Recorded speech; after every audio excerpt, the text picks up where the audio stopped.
Bienvenido a Creepypastas Reddit, espero que te diviertas explorando nuevos horizontes con este contenido. Recuerda suscribirte para que no te pierdas ninguno de mis videos. Comenzamos.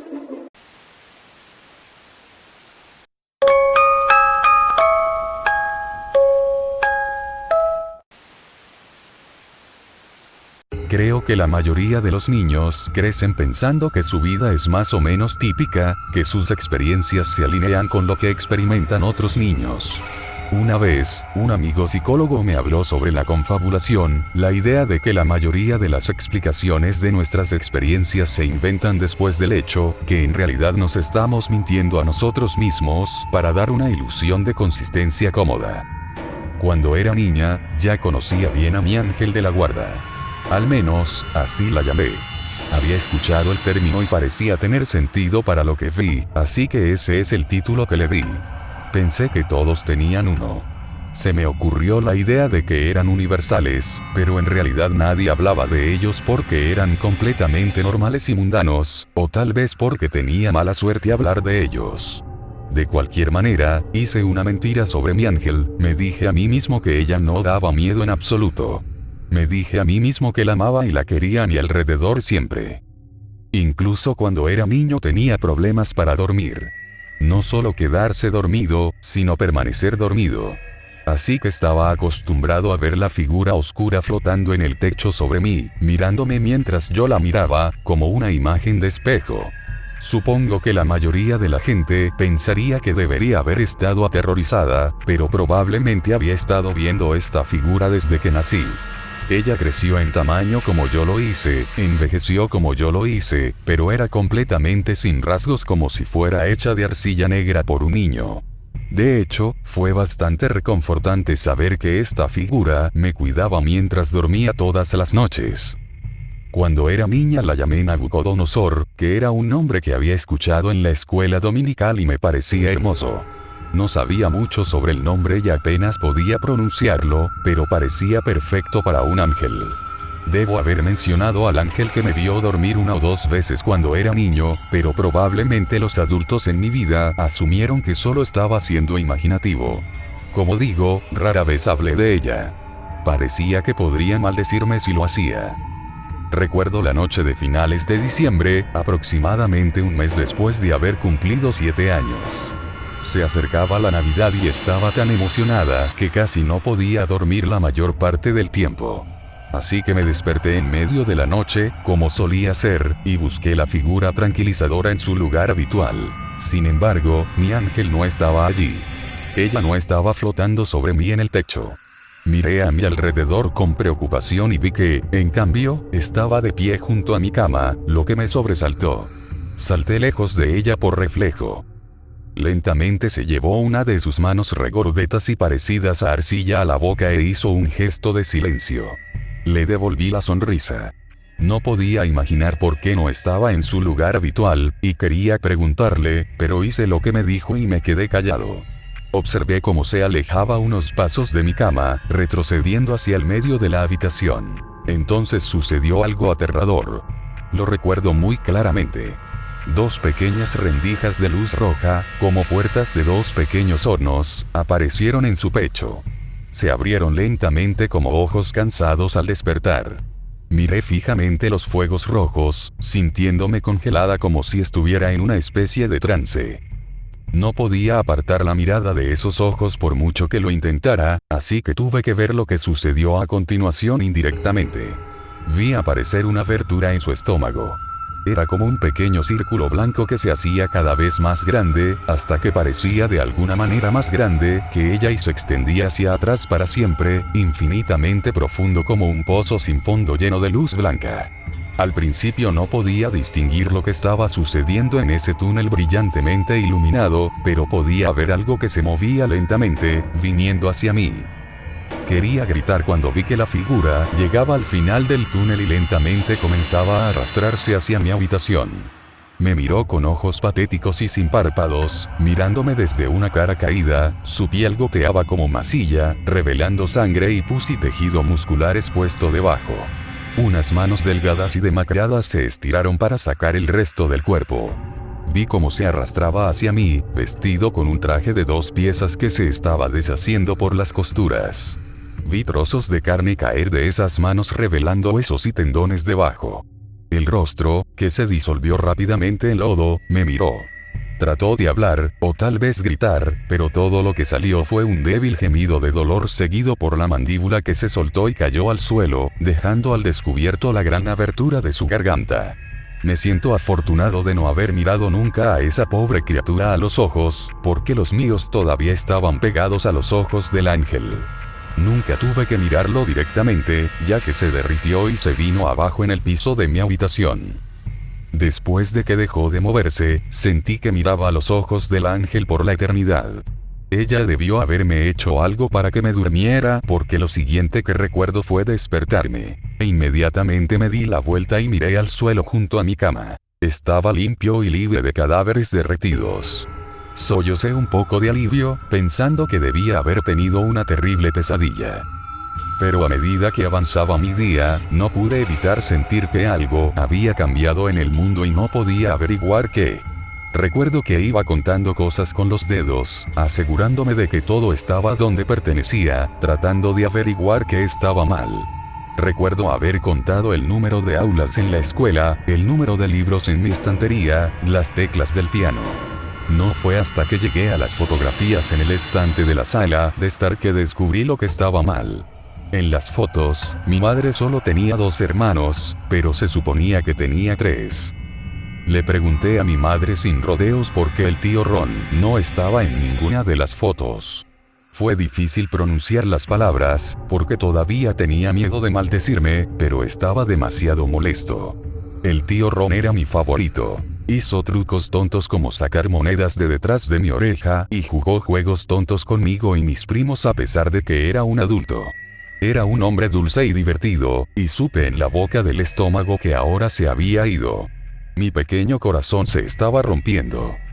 Mi madre me dijo que nunca tuve un tío Ron, y quería gritarle y decirle que estaba equivocada, pero era demasiado. Corrí a mi habitación y lloré en mi cama. Una vez que empapé mi almohada y lloré por el momento, pensé de nuevo en lo que había sucedido en la noche. Había sido una pesadilla increíblemente realista, y por mucho que traté de decirme a mí mismo que no era nada más, supe que algo más estaba pasando.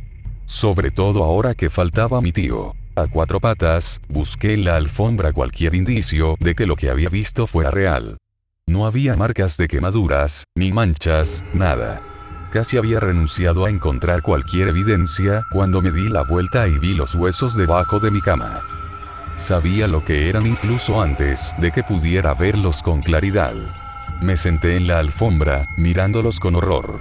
Pensé en llamar a gritos a mis padres. Lo que más quería era que mi padre me rodeara con sus fuertes brazos y me dijera que estaba a salvo.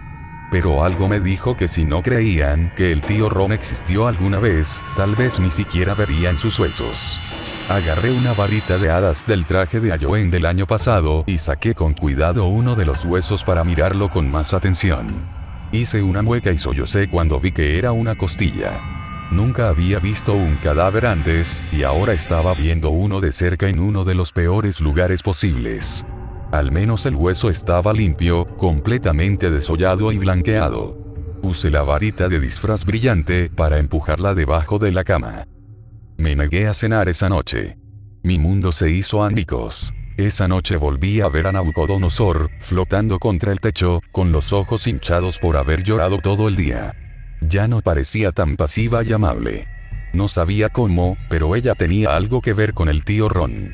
Ella era la razón por la que lo habían borrado de todas las fotos, ella era la razón de los montones de huesos debajo de mi cama. Sentí resentimiento hacia ella, el primer sentimiento negativo que tuve por ella en toda mi vida. Durante las siguientes semanas, saqué cuidadosamente los huesos de debajo de mi cama, uno cada día, los recogí usando una camiseta como guante y los puse en mi mochila. Más tarde, cada vez que tenía la oportunidad, encontraba una excusa para estar solo en algún lugar donde pudiera pescar el hueso y tirarlo a un arroyo o campo. Los huesos del tío Ron terminaron esparcidos por toda la ciudad de esta manera. No era justo. Un hombre tan amable y maravilloso merecía ser enterrado como es debido, pero no tenía otra opción. Podrías pensar que fue algo extraño, pero no te enfrentaste a la decisión imposible que tuve que tomar. Solo cuando todos esos huesos desaparecieron pude volver a dormir correctamente. Años pasados. Ella continuó apareciendo todas las noches, y finalmente logré superar el duelo del tío Ron a mi manera privada. Fue difícil ya que nadie podía pasar por ese duelo conmigo, pero los niños pueden ser resistentes. Todavía pensaba en Nabucodonosor como mi ángel de la guarda, todavía consideraba de mala suerte hablar de ella, pero ahora también era insondable y peligrosa. Era casi Navidad de nuevo, cuando tenía 15 años y luchaba por volver a dormir. Miré hacia arriba, buscando la vista familiar de mi guardián, pero estaba consternada al ver que ella no estaba allí. Me giré para verla de pie junto a mi cama. Ella se avecinaba, tan alta como yo ahora. Había pasado tanto tiempo desde la noche en que hizo esto por última vez, que casi lo había olvidado. Mi corazón se hundió. Sabía lo que estaba pasando ahora. Estaba sucediendo de nuevo. Sacudí la cabeza de un lado a otro, los ojos se llenaron de lágrimas y susurré no, pero ya estaba levantando ese dedo rudimentario hacia donde estaría su boca, si tuviera una. Quería gritar, pero si alguien venía corriendo y veía al ángel en mi habitación, seguramente la vista los convertiría en cenizas en un instante. Sabía que ella era mortal, que solo yo podía verla y sobrevivir. Así que me tapé la boca con la mano, aunque quería gritar. Una vez más, esas dos pequeñas rendijas aparecieron en su pecho, como ojos hechos de fuego abriéndose. Parpadearon como un horno ardiendo como el sol, y los miré fijamente y sentí que me derretía. Me quedé mirando por lo que pareció una eternidad, hasta que todo lo que quedó fueron esos ojos ardientes y me quemé por dentro. Luego se apartó de la cama y ese horrible círculo blanco de luz apareció en su vientre. Crecía y crecía como un monstruo bostezando, lleno de dientes y dolor y muerte, y esa luz blanca enfermiza. La abertura se extendía como un túnel o un pozo, y algo se arrastraba a través de ella hacia mí. Quería llorar, gritar, detener lo que estaba sucediendo de alguna manera, pero todavía estaba paralizado en los ojos rojos sangre del ángel. Esta vez, la figura que se arrastró vestía las túnicas de mi padre, pero colgaban sueltas de la carne que se disolvía del moribundo. Largos hilos de piel, músculos, sangre y órganos licuados caían de él mientras gateaba sobre sus manos y rodillas hacia mí. Podía ver esos ojos, abiertos de sus párpados, mirándome, suplicando. En silencio oré y supliqué que esto no estuviera sucediendo, o al menos que terminara rápidamente. Cuando la figura finalmente se derrumbó en el suelo, también me desmayé en un oscuro sueño sin sueños. Luego, me desperté con mi despertador y el sonido de mi madre, gritándome que me preparara para la escuela. Con los ojos todavía medio cerrados y llenos de sueño, me incliné sobre el borde de mi cama y vi los restos de mi padre debajo. Caminé en una bruma de miseria privada todo el día. Sabía las pistas que encontraría y traté de evitar buscarlas, pero eran demasiado obvias. Había una pequeña urna de plata en el manto de la sala, con una pequeña placa con el nombre de mi padre y el año 1993, cuando solo tenía 2 años. Sus zapatos habían desaparecido del armario junto a la puerta, su sillón favorito había desaparecido, su coche había desaparecido del garaje. Esa noche corrí a mi habitación, cerré la puerta de un portazo y lloré a gritos sola en la cama sobre los restos de mi padre. Estaba en agonía. Sentí como si mi alma hubiera sido arrancada de mi cuerpo y pisoteada. Sabía que no podía contarle a nadie mi dolor. Nadie creería que siquiera recordaba a mi padre, y mucho menos alguna historia loca sobre cómo nunca había muerto en 1993. Tendría que superar este dolor solo otra vez, y no contarle a nadie lo que había hecho el ángel. Tendría que deshacerme de los huesos. Los huesos desaparecieron en un par de semanas. Lidiar con el dolor fue mucho más difícil de lo que esperaba. Mi madre, que trataba de criarnos sola a mí y a mi hermana pequeña, ya estaba al final de la cuerda y no sabía qué hacer con su hija repentinamente deprimida. Terminé en terapia, donde un psiquiatra decidió que estaba sufriendo una depresión clínica típica adolescente y me recetó antidepresivos. Lo curioso fue que ayudaron un poco. Me ayudaron a pasar el día suficientes veces para aceptar la muerte o el borrado de mi padre, o lo que sea. Todavía luché y no obtuve suficientes créditos para graduarme a los 18, pero entre un trabajo de medio tiempo y ponerme al día por correspondencia, me gradué un año tarde y seguí con mi vida. A los 22 finalmente ahorré suficiente dinero, arreglé mis cosas y me inscribí en la universidad. Me sentí tan orgulloso de mí mismo. Iba a estar bien después de todo. Mi ángel me siguió a mi dormitorio universitario, como esperaba. A estas alturas me había dado cuenta de que la mayoría de la gente no tenía un ángel de la guarda, al menos no así. Gasté el dinero extra para alquilar una habitación privada, preocupado de que un compañero de habitación pudiera despertarse en medio de la noche y ver a Nabucodonosor flotando allí, y morir instantáneamente o ser borrado de la historia. En la universidad hice un curso de literatura clásica, donde aprendí la historia de Damocles, quien intercambió lugares con el rey por un día para que el rey pudiera darle una lección sobre riqueza y poder. El rey colgó una espada afilada de una sola crin sobre el trono, mientras Damocles se sentaba en ella, para que entendiera la amenaza constante que representaba el poder. Ya no creía que la figura encima de mí fuera un ángel ni me protegía de nada. Todo lo que sabía era que era una bomba de relojería. Me volví retraído durante la universidad, sintiendo el peso de mi secreto sobre mí. Anhelaba contárselo a alguien, llevarle a alguien el secreto que llevaba para no estar más solo. Pero aún así, en el fondo de mi corazón, sabía que era demasiado peligroso. Algo me dijo que la mera visión, o incluso el conocimiento de la criatura sería mortal. Quizás eso era lo que les había pasado a mi tío y a mi padre. Tal vez cada uno de ellos me había revisado por la noche y había visto la figura flotando sobre mí. Tal vez eso había sellado sus destinos, morir en el pasado, nunca nacer. Entonces, Keaton entró en mi vida. Era la primera semana de mi segundo año en la universidad y me sentía particularmente desesperado. Estaba sentado en el concurrido patio de comidas del campus, metido la nariz en mi papeleo universitario, cuando se acercó a mí y me preguntó gentilmente si podía sentarse frente a mí. Tenía un aspecto un poco nerd, pero tenía unos brazos realmente bonitos, como si se hubiera cansado de que lo molestaran en la escuela secundaria y hubiera decidido crecer para poder defenderse. Sonreí y asentí con la cabeza, no quedaban muchos asientos. No esperaba ninguna conversación, y volví a mi comida y papeleo, pero él inició una conversación de todos modos. Dios, es tan doloroso repasar todo esto de nuevo. Pero lo haré, porque tengo que hacerlo. Terminó por convencerme de que fuera una cita. No estaba seguro, pero algo en sus modales me llegó. Tenía esa forma de sonreír cuando escuchaba, que me hacía sentir importante y escuchada. Era muy amable y gentil, pero también fuerte. Ambos éramos estudiantes hambrientos, así que nuestra cita consistió en un paseo por el campus, un juego de tejo en la sala de estudiantes y una película en el teatro barato. Ya lo había visto pero no lo mencioné. Estaba planeando romperlo bastante temprano porque no quería una relación a largo plazo, pero no tenía el corazón. Iba muy bien. Después de algunas citas me invitó a pasar la noche en su casa, pero me negué, diciendo que tenía el sueño ligero. Dije que tendía a dar vueltas y hablar toda la noche. Pensé que mi continuo rechazo terminaría con las cosas, pero fue sorprendentemente comprensivo. Así que seguimos saliendo. Al final decidimos juntarnos un apartamento, algo que nunca pensé que haría.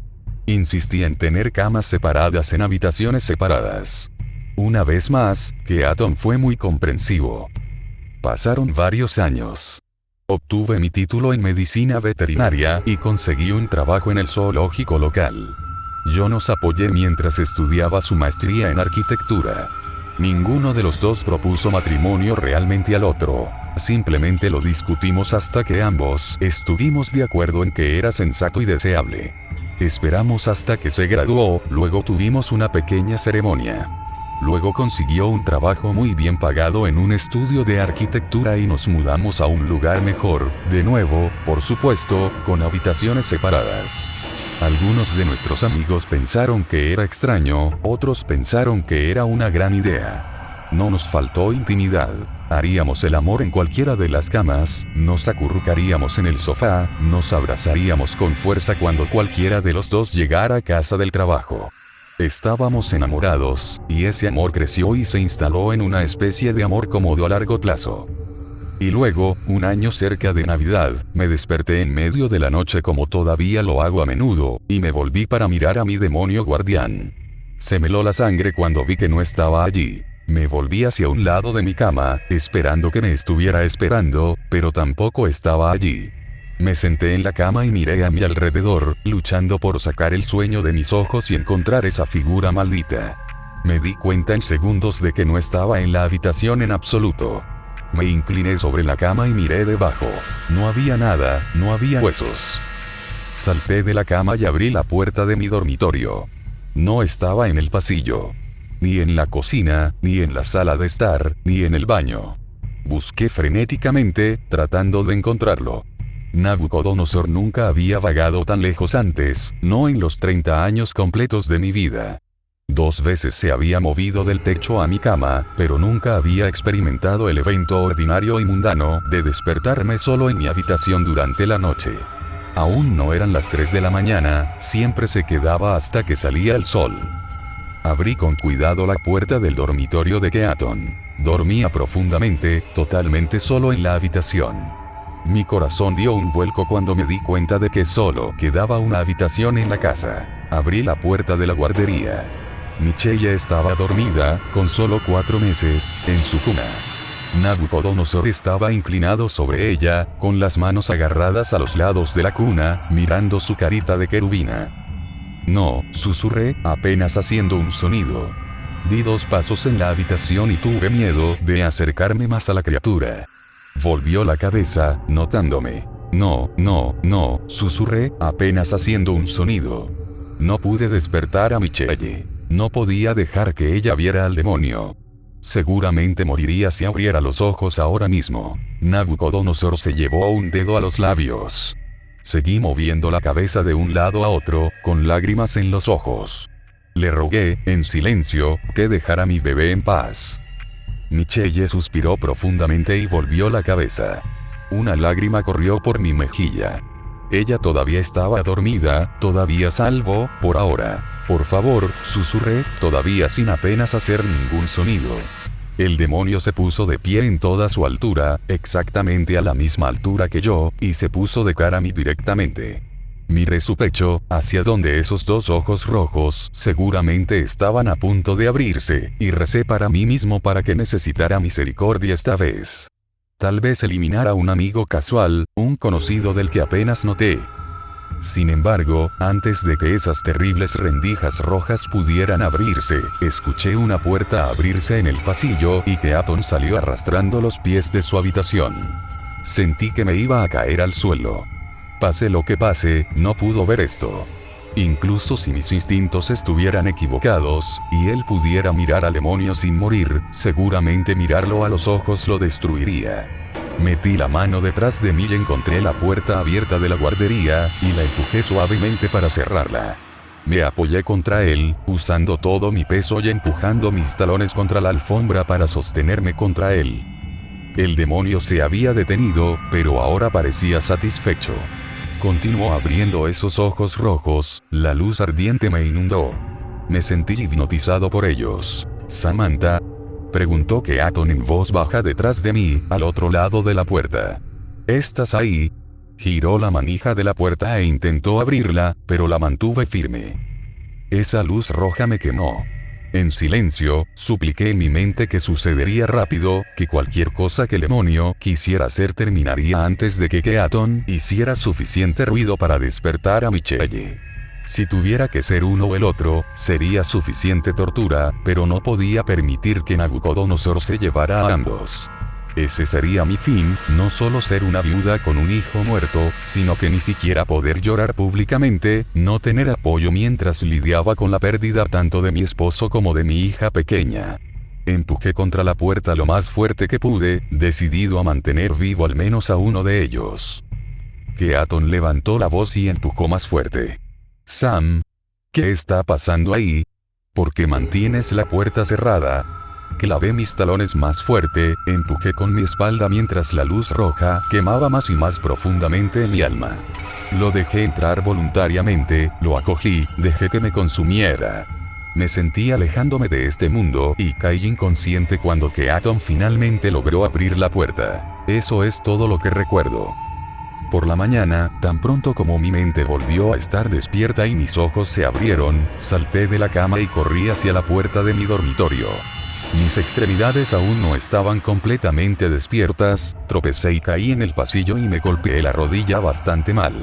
Aunque no me importaba, me levanté y abrí la puerta de la guardería para encontrar una cuna vacía. Mi corazón se hundió momentáneamente, pero luego mi cerebro se puso en marcha y me recordó que si mi hija hubiera sido borrada, no habría una cuna allí. Tenía que estar viva todavía. Keaton. Miel. Tropecé un poco más por el pasillo, abrí la puerta de su dormitorio y encontré su cama vacía y deshecha. Una vez más, él tenía que estar vivo si había dormido en la cama. Gemí un suspiro de alivio sabiendo que mi esposo y mi hija debían estar vivos. Me dirigí hacia la cocina, ansioso por ver por mí mismo que todos habíamos sobrevivido a la noche. Casi lloré de alegría cuando lo vi de pie junto a la cafetera, sirviéndose una taza. Pero mi corazón se hundió en un pozo profundo cuando vi que no era Keaton. Era el amigo de Keaton de la universidad, Luke. Luke era un tipo alto y hermoso con acento sudafricano y una mirada coqueta que podía hacer que tus piernas se sintieran como gelatina. Recuerdo haber pensado que si no hubiera estado ya con Keaton, probablemente habría ido por Luke. Al instante supe lo que había sucedido. Keaton debe haber visto al demonio, visto directamente en sus ojos rojos y haber sido borrado. Lo había conocido siquiera en esta versión de la historia. Incluso nació. Al parecer, en cambio, estaba con Luke. ¿Estás bien, cariño?, preguntó con esa hermosa y amable voz. Debo haber lucido como si me hubieran abofeteado y apuñalado en el estómago. Bien, susurré, tratando de sonreír. Tenía que arreglarlo. Había hecho esto antes, pensé. Fingí mi camino alrededor del dolor y la pérdida. ¿Cómo lo haría ahora? No tenía idea.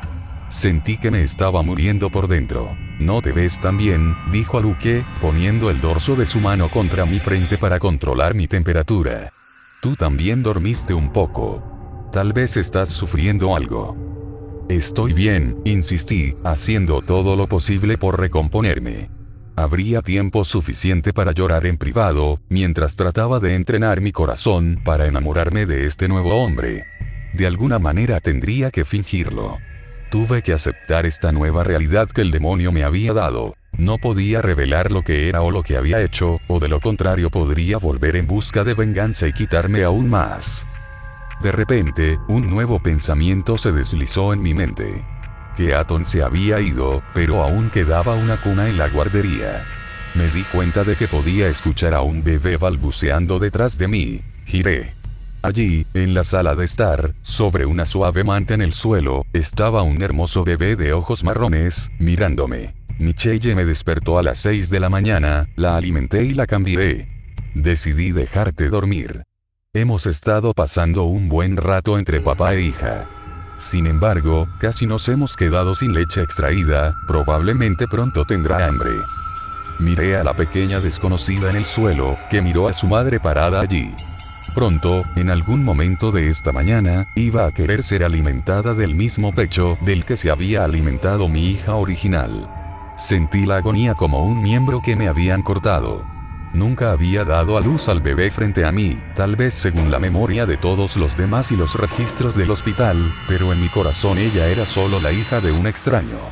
¿Cómo iba a fingir un vínculo maternal con ella? Luke miró confundido y asombrado una hora más tarde mientras yo lloraba, balanceándome de un lado a otro con dolor y terror, mientras esta otra Michelle trataba de mamar. Ella y yo lloramos juntos.